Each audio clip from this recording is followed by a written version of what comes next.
Anda kembali menyaksikan Money Report, pemirsa. Kami akan lanjutkan perbincangan dengan Pak Satya Widyayuda. Pak, tadi Bapak sudah menjelaskan bahwa minat untuk berinvestasi di sektor energi ya barangkali hanya dipengaruhi sedikit oleh sentimen, tapi sebetulnya fundamentalnya itu sudah bagus. Bagaimana dengan program kerja di sektor energi melihat adanya pergantian 2 menteri hanya dalam waktu kurang dari 1 bulan? Apakah terpengaruh? Ya, saya melihat sebetulnya kalau dibilang terpengaruh langsung sih tidak ya, karena kita mesti ingat ya, di sektor energi itu ada Undang-Undang Nomor 30 Tahun 2007, itu tentang energi, yang mengamanahkan di dalam isi undang-undang itu untuk membentuk Dewan Energi Nasional. Nah, Dewan Energi Nasional itu ketuanya adalah Presiden, ketua hariannya adalah Menteri SDM, ya, dan di bawahnya mengkoordinasi lebih dari 5 kementerian yang ada dalam Dewan Energi Nasional. Mereka bersama-sama DPR membentuk kerangka namanya kebijakan energi nasional yang sifatnya jangka panjang, baik yang jangka pendek 5 tahun hingga sampai jangka panjang hingga tahun 2025 ataupun 2030 ya.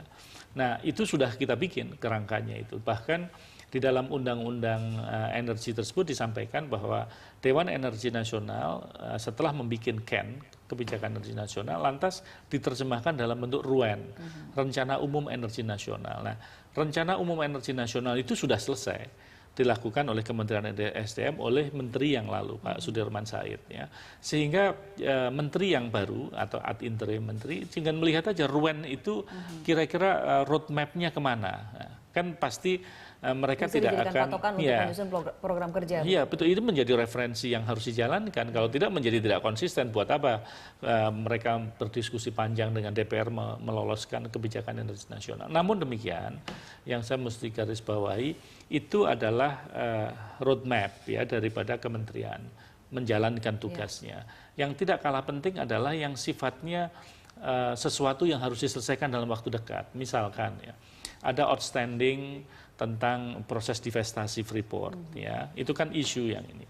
Lantas ada hal yang segera diputuskan atau bahkan mungkin sudah diputuskan, itu adanya peraturan menteri yang mengizinkan ekspor konsentrat, ya, yang saya secara pribadi mengatakan itu sudah melanggar undang-undang, ya, tetapi karena alasan ekonomi dan lain sebagainya, pemerintah kelihatannya tetap melanjutkan dan bahkan mungkin sudah waktunya untuk diperpanjang. Itu kan satu tindakan yang insidental yang harus diputuskan. Belum lagi revisi undang-undang. Ada revisi undang-undang minerba, revisi undang-undang migas. Nah, prioritas pekerjaan seperti itu yang itu juga harus mungkin cepat penanganannya. Oke, ini ya, Pak, karena berbicara masalah prioritas, Pak. Kan betul. ini prioritas pertama Archandra Thakar adalah percepatan pengembangan lapangan abadi Blok Masela di Maluku. Apakah artinya dengan pergantian menteri ini nanti akan menghangatkan kembali pembahasan antara offshore, onshore dan berbagai permasalahan lainnya? Saya tetap menganut Presiden kemarin setelah memutuskan, ya. Kecuali kalau Presiden sendiri mengatakan bahwasanya tolong itu direview lagi, ya. Selagi belum ada keputusan Presiden, tentunya Menteri pasti tidak pada kapasitas. Kecuali kalau memang nanti diminta oleh Presiden untuk coba mereview kembali karena mengingat misalkan biayanya sangat mahal gitu, lantas mereka mulai mendiskusikannya kembali. Tapi mesti diingat apa yang terjadi di Masela itu proyek jangka panjang. Bisa dibayangkan kalau pun itu diputuskan, sudah diputuskan, lantas mesti dikerjakan. Mereka secara fisik itu baru bisa melaksanakan bangsa 2 tahun ke depan. Ya. Lantas nanti masih akan ada sekitar 5 tahun lagi untuk melakukan pembangunan secara fisik. Itu pun kalau on time, tapi begitu kita tentukan tipenya, itu ada namanya Final Investment Decision atau FID. FID itu ada di dalam investor yang meyakini bahwa ini sudah go untuk investasi. Itu kita pasti akan mendengarkan dari pihak Impact ya, sebagai motornya daripada Masela itu, walaupun dia bermitra dengan Shell atau apa. Nah, nanti mereka akan mengatakan, oh Pak, kita baru bisa FID 3 tahun setelah Indonesia memutuskan. Jadi bisa dibayangkan FID-nya masih panjang berarti kita berbicara udah tahun 2025 ya, bukan lagi berbicara tahun 2019. Proyek semacam itu sudah jamak kalau di bidang minyak dan gas bumi. Nah, sehingga menurut saya dampak jangka pendeknya hampir tidak ada, ya. Tetapi tetap kalau memang yang membuat nanti terasa bahwa ini berbeda gitu antara Pak Archandra sama Menteri ad interim ataupun siapa gitu. Kalau misalkan ternyata pada zaman yang kemarin, ya, walaupun waktunya cuma 20 hari, dia diinstruksikan untuk mereview kembali.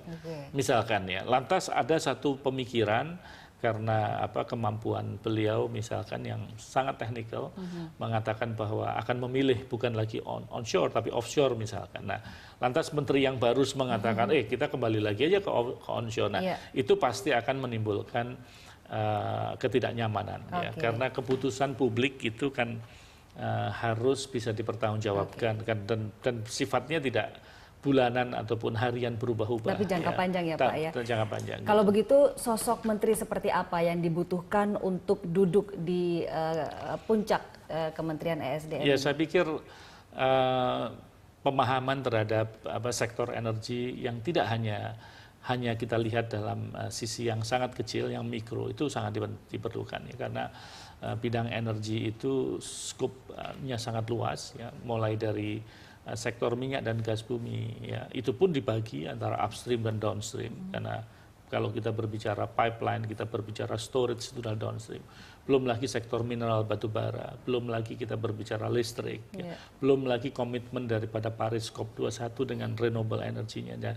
Tentunya kita harapkan untuk bisa mengcover dari semua aspek yang ada di dalam kementerian. Lantas mengemasnya menjadi satu kebijakan yang ternyata ya bahwa tidak bisa dilakukan hanya pada sektor SDM sendiri.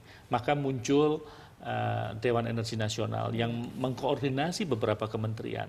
Karena itulah di sudut seninya di Indonesia itu kan boleh dikata ekosektoral masih juga cukup dominan ya, sehingga peranan dari seorang menteri untuk mengkoordinasikan dengan kementerian yang lain dalam konteks energi yang dikomandoi oleh presiden ini menjadi hal yang tidak mudah, sehingga jadi harus bisa menjaga harmonisasi yang sudah tercipta begitu satu ya Pak, itu dan berhubungan dengan beberapa kementerian, belum lagi nanti berhadapan dengan DPR ya, di dalam pembahasan anggaran yang sifatnya internal ataupun anggaran yang bersifat proyek jangka panjang. Tugas yang berat dan sosok yang saya melihat harus tangguh ya Pak ya. Iya, saya pikir harus mendapatkan kepercayaan dari presiden, karena itu kementerian, dan saya rasa semua kementerian juga sama, tapi saya bisa menandaskan bahwa hubungan menteri di teknis seperti SDM sebagai profit center, bukan cost center, tapi sebagai profit center tentunya perlu mendapatkan akses kepada presiden. Ya, lantas yang tidak kalah penting adalah sebuah kebijakan yang ditopang ataupun didukung oleh kementerian-kementerian yang lain. Gitu. Untuk kemaslahatan bangsa dan negara ini. Yeah, baik Pak Satya. Terima kasih banyak atas kehadiran dan masukannya. Sukses selalu untuk